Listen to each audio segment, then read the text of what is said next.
ഈ സ്ത്രീ സൂര്യപ്രകാശത്തിൽ വെയിൽ കായുകയായിരുന്നു. അപ്പോൾ വെള്ളത്തിനടിയിലൂടെ ഒരാൾ തന്റെ അടുത്തേക്ക് വരുന്നത് അവൾ അറിഞ്ഞിരുന്നില്ല. പെട്ടെന്നൊരു മൂർച്ചയുള്ള കത്തി അവളുടെ എയർബഡിൽ കുത്തിക്കയറി അത് അവളുടെ നേരെ തിരിയാൻ തുടങ്ങി. എന്തോ കുഴപ്പമുണ്ടെന്ന് അവൾ തിരിച്ചറിഞ്ഞപ്പോഴേക്കും എല്ലാം കഴിഞ്ഞിരുന്നു. പോലീസ് ഉടൻ തന്നെ സ്ഥലത്തെത്തി. ഒരു പോലീസ് ഉദ്യോഗസ്ഥൻ കൊലയാളിയെ പിന്തുടരാൻ ഡൈവിംഗ് ഗിയർ ധരിച്ചു. സുരക്ഷയ്ക്കായി സഹപ്രവർത്തകർ അയാളുടെ ശരീരത്തിൽ ഒരു കയർ കെട്ടി. ഓഫീസർ താഴെയെത്തിയപ്പോൾ വെള്ളത്തിനടിയിൽ ഒളിപ്പിച്ച ഒരു ബോട്ട് കണ്ടെത്തി. ക്ലൂ കണ്ടെത്താനായി അയാൾ ഒരു വാതിൽ തുറന്നു നോക്കിയപ്പോൾ മുന്നിൽ നിൽക്കുന്ന കൊലയാളിയെ കണ്ട് അയാൾ ഞെട്ടിപ്പോയി. ഓഫീസർ പരിഭ്രാന്തനായി പിന്നോട്ട് മാറാൻ ശ്രമിച്ചു. പക്ഷേ കൊലയാളി കയറുപയോഗിച്ച് അയാളെ തന്റെ അടുത്തേക്ക് വലിച്ചിട്ട് കത്തി കൊണ്ട് കുത്തി.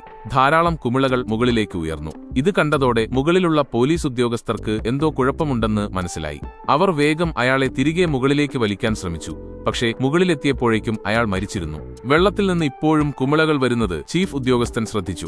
കുമിളകളെ പിന്തുടരാൻ അദ്ദേഹം എല്ലാവർക്കും വേഗത്തിൽ നിർദ്ദേശം നൽകി. കുമിളകൾ നദിയുടെ അവസാനമെത്തിയപ്പോൾ കൊലയാളി രക്ഷപ്പെടുന്നത് തടയാൻ ഒരു ഉപരോധം ഏർപ്പെടുത്താൻ അയാൾ ഉത്തരവിട്ടു. ശേഷം നദിയിലെ വെള്ളം വറ്റിച്ചു. കൊലയാളിയെ പിടികൂടാൻ വലിയ ഒരു പോലീസ് സേന തന്നെ തയ്യാറായിരുന്നു. എന്നാൽ കൊലയാളി ഒരു ഓക്സിജൻ ടാങ്ക് ഉപയോഗിച്ച് അവരെ പറ്റിക്കുകയായിരുന്നുവെന്ന് നദിയിലെ വെള്ളം വറ്റിയപ്പോഴാണ് മനസ്സിലായത്.